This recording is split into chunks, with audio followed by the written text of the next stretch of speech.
If you're fond of layered symbolism and complex imagery, you're now in for a real treat. And if you wouldn't dream of leaving home without the complete works of Kierkegaard on your Kindle, even better. Because the time has come to spin a few tales from our OT ambassadors of Europe.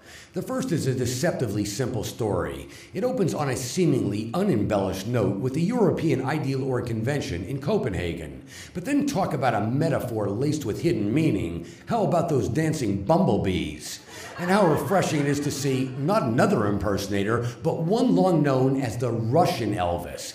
And naturally, not a nuance of significance was lost on this crowd, because immediately thereafter, the 75-strong OT committee of Denmark Org assembles in anticipation of something for which you don't need a PhD to figure out.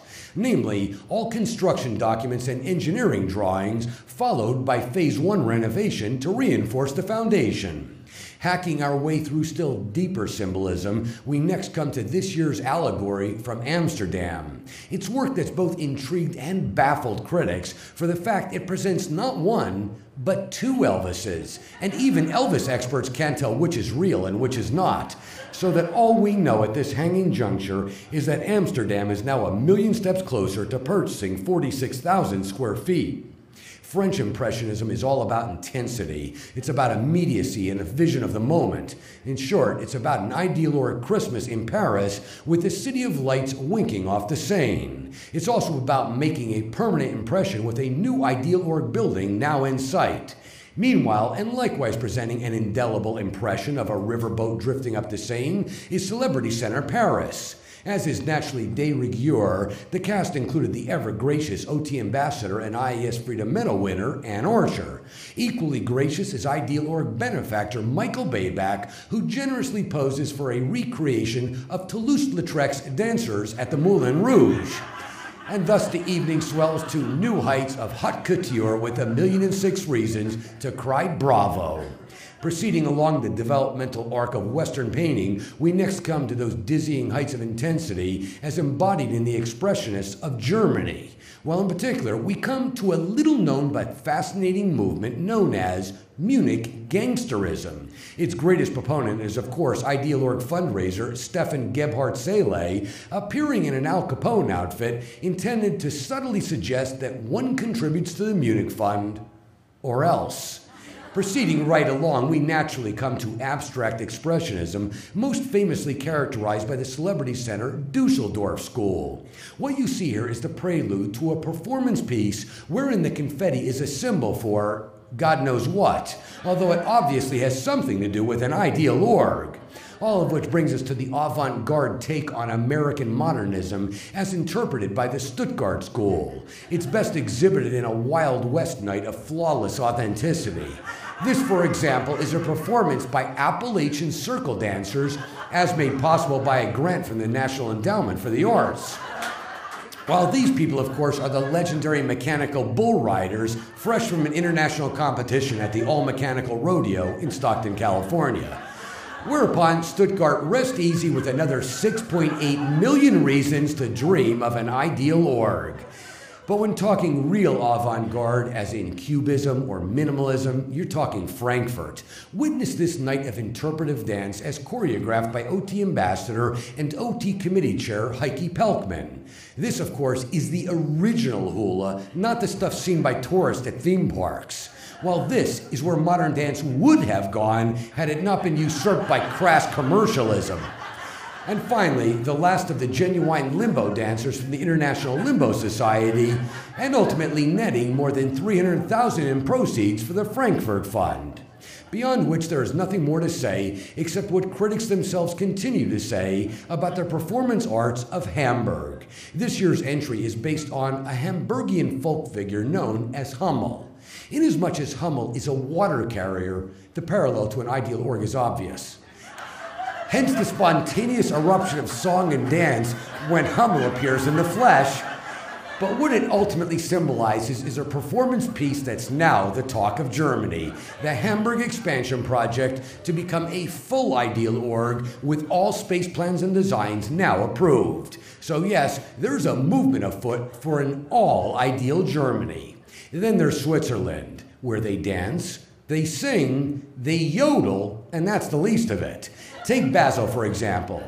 What you see here is another Ideal Org countdown. Albeit a seemingly modest affair, don't let the trappings fool you. There are more than 150 Ideal Org players nibbling at the table, and those performers are all but reinventing hip-hop for the building of their dreams. And sure enough, when you total all the new civilization builders elbowing their way to the stage, Basil took another million steps to an Ideal Org of their own. Meaning, phase 1 completed with a building acquired, 51,000 square feet that stands just 5 minutes from the city center. Then again, there's Burn. It's a place where you can forget about the hip-hop, forget about rap, because what's on this agenda is an Ideal Org hymn.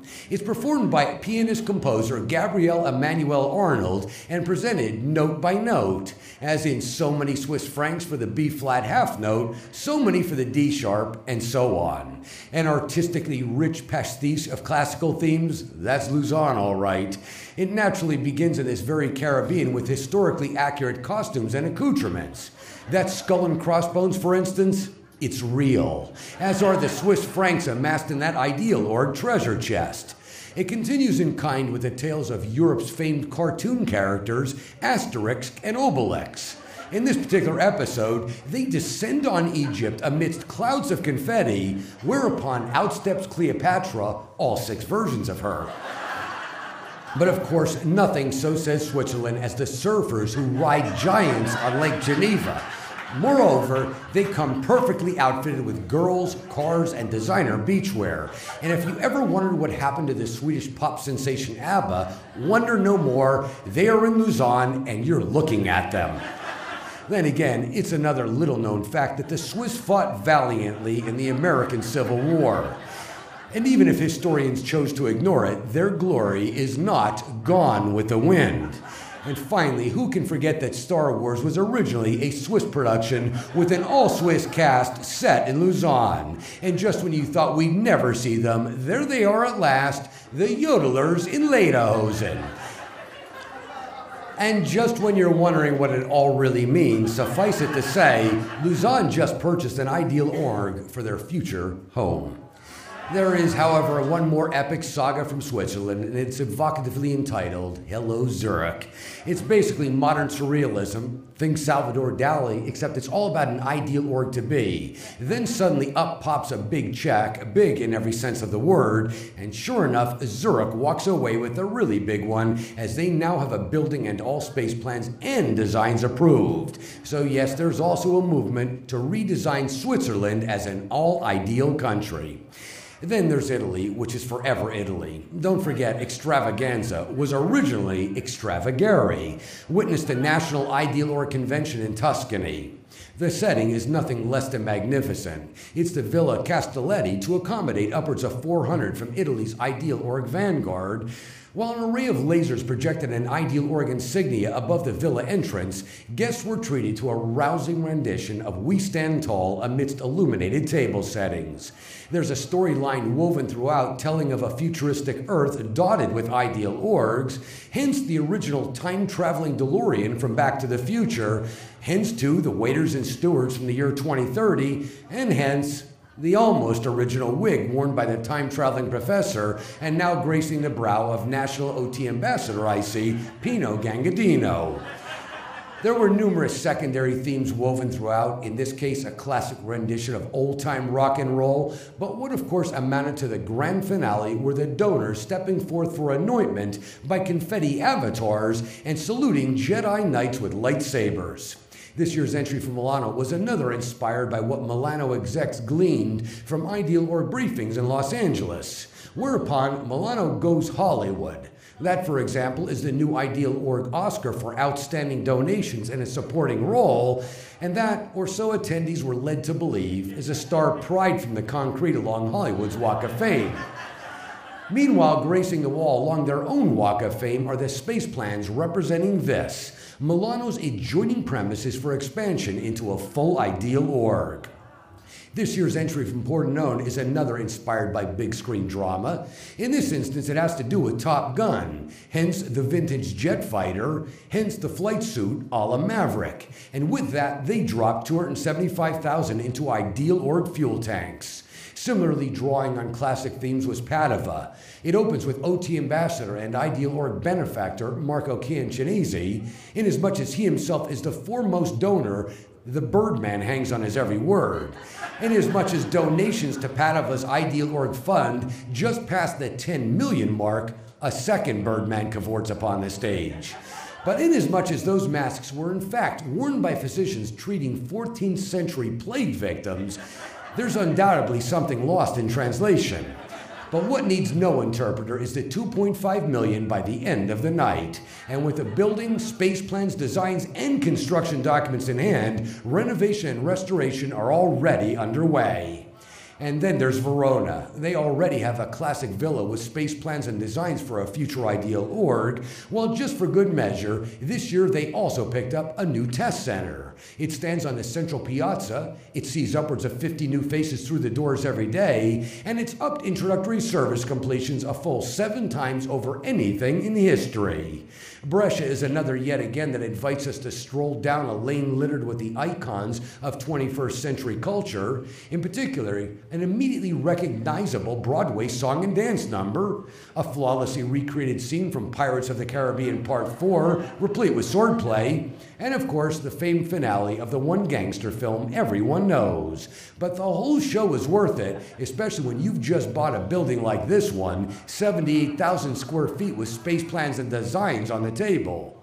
Then there's Novara. It's another that's drawn from Italian history and drenched with meaning. Yes, that appears to be nothing more than a modest gathering of ideal org builders in the conference room of the Hotel Europa. And yes, solo vocalist Romina Cavallero is unaccompanied and otherwise on her own. But if you're wondering what she's singing about, this is why they'll tell you it's now showtime in Novara, 60,000 square feet in hand, all theirs, and now in design for another future ideal org. Torino's another with a short but sweet story of ideal org accomplishment, and it goes like this. They applaud with unbridled vigor, they rise en masse and applaud some more, whereupon it's revealed all space plans and designs are now approved. Finally, this year's entry from Celebrity Center Florence returns us to the Italian Renaissance circa 1490. Virtually every scene is a living tableau, carefully recreated from an Italian masterpiece.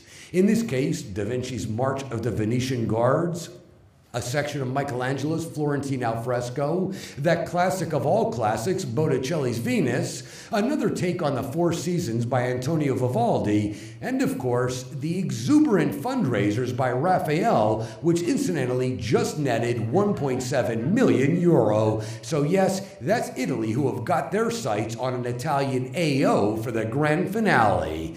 While for every other European city we've not yet visited, suffice it to say the tales are equally epic, if not mythic. Madrid, where in the wake of executive specialist training and apprenticeship, it's now a saga of unbridled expansion, with visitors perusing public displays at all hours of the night and a tripling of service completions. Berlin, where with another specialist trained command team on deck and 4 years under their belt, it's the story of 5,000 newly introduced to the tech. And Malmo, which was ground zero for Europe's Scientology intro route convention in 15 languages no less, and it's additionally now where bridge progress runs 4 times anything in European history.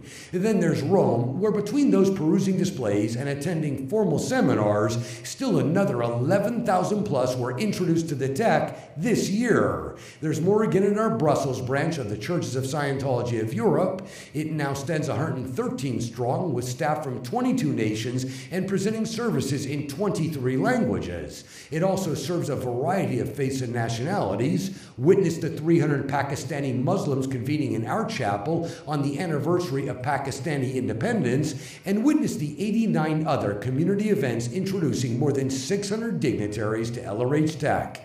And last, but certainly not least, there's Moscow. It's where the 17 leading figures in the Russian human rights arena assembled for a Church of Scientology roundtable. It's also better than 100 dignitaries, plus wives, plus kids, assembled for our anti-drug open house. Then again, it's where more than 70 missions from across the Commonwealth were represented at a SMITE conference amidst a literal flurry of personal efficiency certs. So yes, there are tales to to be told about Europe tonight, but they all begin the same way, with 334 OT ambassadors recruiting 400 staff for new ideal orgs, while helping more than 6,300 fellow Scientologists onto next steps up the bridge, and still there's more, since they also devoted better than 178,000 hours to OT projects, and that's why wolves are again howling in the forests of Europe.